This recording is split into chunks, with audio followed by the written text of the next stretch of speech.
बिस्मिल्लाहिर्रहमानिर्रहीम। अस्सलाम वालेकुम। कैसे हैं आप सब? My name is Ayesha and welcome in Nijas foundation academy. जी तो क्लास 10 केमिस्ट्री का जो हमारा लास्ट लेक्चर था उसके अंदर हमने चैप्टर नंबर 1 के अंदर जितने भी शॉर्ट एंड लॉन्ग क्वेश्चन थे उनको कवर किया था, लेकिन एक्सरसाइज के जो शॉर्ट क्वेश्चंस हैं वो हमारे रह गए थे। आज हम इस लेक्चर में उसको कवर करेंगे। फॉर स्टार्टिंग दिस वीडियो, अगर आपने हमारा चैनल सब्सक्राइब नहीं किया हुआ तो जल्दी से चैनल को सब्सक्राइब कर लें, क्योंकि हम डेली बेसिस पे मैथ्स के लेक्चर भी अपलोड करते हैं। उसके अलावा केमिस्ट्री और फिज़िक्स के निशान भी जो हैं वो भी हम कवर करते हैं। इसके साथ साथ अगर आपको हमारी वीडियो जो है वो अच्छी लगती है तो हमारी वीडियो को लाइक भी किया करें और अपने फ्रेंड्स के साथ शेयर भी करा करें, ताकि वो भी हमारे इन लेक्चर से जो है वो फ़ायदा उठा सकें। जी तो क्लास 10 अभी हम आते हैं अपने एक्सरसाइज के जो हमारे शॉर्ट आंसर्स थे वहाँ पे आते हैं। ठीक है, तो ये आप आ जाएं पेज नंबर 18 के ऊपर। तो ये आप देख सकते हैं कि ये आपके पास शॉर्ट आंसर्स लिखे हुए हैं। ठीक है, शॉर्ट क्वेश्चंस लिखे हुए हैं। इनके आंसर्स जो हैं वो आपको बुक के अंदर से भी मिल सकते हैं। सम टाइम आपको समझ नहीं आती है, प्रॉपर आपको आंसर नहीं मिलता है। उसके अलावा बाज़ बच्चे होते हैं उनके पास की बुक नहीं होती है। फिर उसके बाद जो तीसरा जो यहाँ पे हमारे पास सोल्यूशन होता है वो हमारे पास नोट्स होते हैं, तो नोट्स भी हर बच्चे के पास नहीं होते हैं। ठीक है, तो बाज़ दफ़ा वो हमें खुद ही बनाने पड़ते हैं। तो इंशाल्लाह आज के इस लेक्चर में मैं आपका ये जो मसला है इन शॉर्ट क्वेश्चंस का वो भी कवर कर दूँगी, ताकि आपको कहीं से भी इनको ढूंढने की ज़रूरत नहीं पड़ेगी इंशाल्लाह। जी तो क्लास 10 एक्सरसाइज का जो शॉर्ट क्वेश्चन नंबर 1 है वो आपके पास क्या है? What are irreversible reaction, give few characteristics of them. ठीक है, ये आपको पेज नंबर 18 के ऊपर अपनी जो टेक्स्ट बुक है आपकी, आपको वहाँ पे मिलेगा। ठीक है, शॉर्ट क्वेश्चन नंबर 1।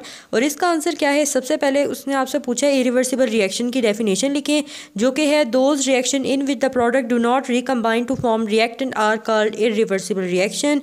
तो ये आपके पास डेफिनेशन हो गई। इसके बाद उसने आपसे कैरेक्टरिस्टिक्स पूछी हैं, चंद पूछी हैं। फ्यू का मतलब होता है कुछ लिखें या चंद लिखें, यानी कि एक ही मतलब है इसका। तो इसकी कैरेक्टरिस्टिक्स नंबर 1 है आपके पास these reaction proceed in one direction only. Second है आपके पास reactants are completely converted into the product at the end of the reaction. Third point है आपके पास it is represented by the single arrow between the reactant and the product. तो ये इसकी हो गई कैरेक्टरिस्टिक्स यानी कि खसूसियात। जी तो क्लास 10 जो इसका एक्सरसाइज का जो सेकंड शॉर्ट है वो आपके पास क्या है? Define chemical equilibrium state. वह इसका आंसर आपके पास क्या है? When the rate of our reaction take place at the rate of reverse reaction the composition of the reaction mixture remains constant, it is called the chemical equilibrium state. तो ये आपके पास हो गया शॉर्ट क्वेश्चन नंबर 2। इसके बाद आते हैं, बात करते हैं जी शॉर्ट क्वेश्चन नंबर 3 की, जो कि आपके पास है give the characteristics of the reversible reaction. यानी कि आपने रिवर्सिबल रिएक्शन की जो है वो कुछ खसूसियात लिखनी है। ठीक है, तो वो आपके पास क्या है? फर्स्ट है आपके पास product recombine to form reactants. दूसरा है it proceed in both ways. Third है आपके पास reaction never goes to completion in the reversible reaction, it attains the dynamic equilibrium. 5 है आपके पास maximum yield of the product is obtain. ठीक है, तो ये आपके पास जो है थर्ड शॉर्ट क्वेश्चन है। उसके बाद फोर्थ शॉर्ट क्वेश्चन है आपके पास हाउ डायनामिक इक्विलिब्रियम एस्टैब्लिश, यानी कि एक डायनामिक इक्विलिब्रियम कैसे बनता है? If a reversible reaction is allowed to continue for the considerable time without changing the condition, and the rates of the forward reaction and the rate of the reverse reaction become equal but take place in opposite direction, this is called the dynamic equilibrium। ये आपके पास 4 short answer हो गया।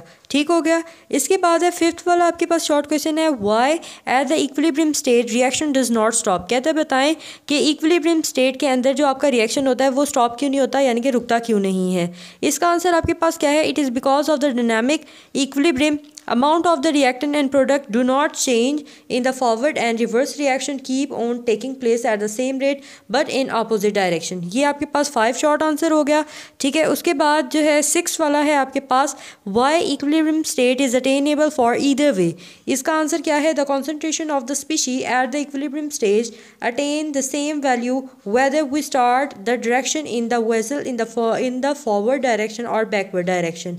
ये आपके पास 6 short answer हो गया। 7th वाला आपके पास क्या है जी? What is the relationship between active mass and the rate of reaction. तो आप यहाँ पे लिखेंगे active mass represent the concentration in mole decimeter per minus cube. ठीक है, and it is express as square brackets rate of reaction is change in the concentration of the reactant और product divide by the time taken to the change, it is expressed as delta C divided by delta time, यानी कि ये जो delta होता है इसको हम कहते हैं change in C divided by change in T, यानी कि time. So when the active masses of the substance change then the rate also changes. ये आपके पास 7 शॉर्ट क्वेश्चन हो गया. ठीक हो गया. इसके बाद 8 शॉर्ट क्वेश्चन है हमारे पास. Derive the equilibrium constant expression for the synthesis of ammonia from nitrogen and hydrogen. ठीक है, तो ये आपके पास जो एक्सप्रेशन है वो बना हुआ है, आप देख सकते हैं. ये नाइट्रोजन है, ये हाइड्रोजन है. ठीक है, तो ये आपके पास अमोनिया के लिए उन्होंने जो है एक्सप्रेशन बनाया हुआ है, आप यहाँ पे नोट कर सकते हैं.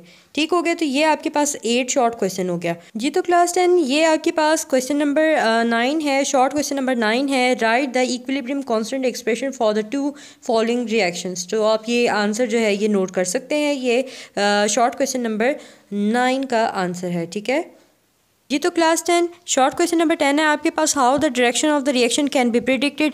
तो इसका आंसर आपके पास क्या है, direction of the chemical reaction at any particular movement can be predicted by knowing the numerical values of the equilibrium constant of the chemical reaction and comparing this with reaction question. ठीक है, तो ये आपके पास short question number 10 का answer हो गया. उसके बाद शॉर्ट क्वेश्चन नंबर 11 है आपके पास, how you can know that the reaction has achieve an equilibrium state. तो आप इसका आंसर क्या लिखेंगे, if the value of the forward become equal to the reverse the reaction is set to in equilibrium state thus QC equal to KC. Such reaction have comparable amount of reactant and products at equilibrium position. Another indication is free energy change is 0. तो ये आपके पास क्या है, short question number 11 का answer है. ठीक हो गया. इसके पास शॉर्ट क्वेश्चन नंबर 12 है आपके पास, what are the characteristics of the reaction that establish equilibrium state at once. ठीक है, तो इसका आंसर आपके पास क्या है, there are following important characteristics of such reactions. Point number 1 है the reaction is reversible. Second है rate of forward and reverse reaction become equal. Third point है आपके पास amount of reaction and product remain the same. Fourth point है आपके पास it can be disturb and achieve again under the specific condition. तो ये आपके पास short question number 12 का आंसर हो गया. इसके बाद शॉर्ट क्वेश्चन नंबर 13 है आपके पास, if the reaction question QC of a reaction is more than KC what will be the direction of the reaction. ठीक है, यानी कि अगर आपके पास QC जो है वो KC से ज़्यादा होगा तो आप बताएं कि रिएक्शन की जो डायरेक्शन है वो कौन सी होगी. तो इसका आंसर क्या होगा, if the reaction question QC is large than the equilibrium KC the reaction will go from right to left. यानी कि ये राइट से लेफ़्ट की तरफ जाएगा. आप यहाँ पे इसकी ये डायग्राम भी बना के इसको शो करेंगे तो इंशाल्लाह आपको 2 मार्क्स का जो है वो जो है पूरे मिल जाएंगे आपको 2 मार्क्स. उसके बाद शॉर्ट क्वेश्चन नंबर 14 है हमारे पास, an industry was establish based on the reversible reaction. It failed to achieve the product and the commercial on the commercial scale. Can you point the basic reason of its failure being a chemist. तो आपके पास answer क्या होगा, there are the following certain reasons of the failures of reaction. Point number 1 है reaction is reversible so the product recombine to form reactant and dynamic equilibrium is establish. Second point is reaction condition like temperature, pressure and catalyst are not satisfied. ठीक है, तो ये आपके पास जो है वो short question number 14 जो है वो कंप्लीट हो गया जी. तो क्लास आई होप सो कि आपके जितने भी शॉर्ट आंसर्स के जो डाउट थे ये हम कहाँ से करेंगे, कैसे करेंगे, तो ये आपके क्लियर हो गए होंगे. और आपको ये साथ साथ बताती चलूँ कि ये वाले जो शॉर्ट क्वेश्चन हैं ये आपके पास 2 मार्क्स का आता है. ठीक है, ये आपके पास हमेशा जो है वो 2 मार्क्स के ही ये माने जाते हैं. ठीक है ना, तो आपको ये शॉर्ट क्वेश्चन के तौर पर आते हैं. एंड आई होप सो कि आज आपके ये सारे डाउट जो हैं वो क्लियर हो गए होंगे. अगर वीडियो अच्छी लगी है तो अपने फ्रेंड्स के साथ ज़रूर शेयर करिएगा और वीडियो को लाइक भी करिएगा. ठीक है, और see you in next lecture. Take care and अल्लाह हाफिज़.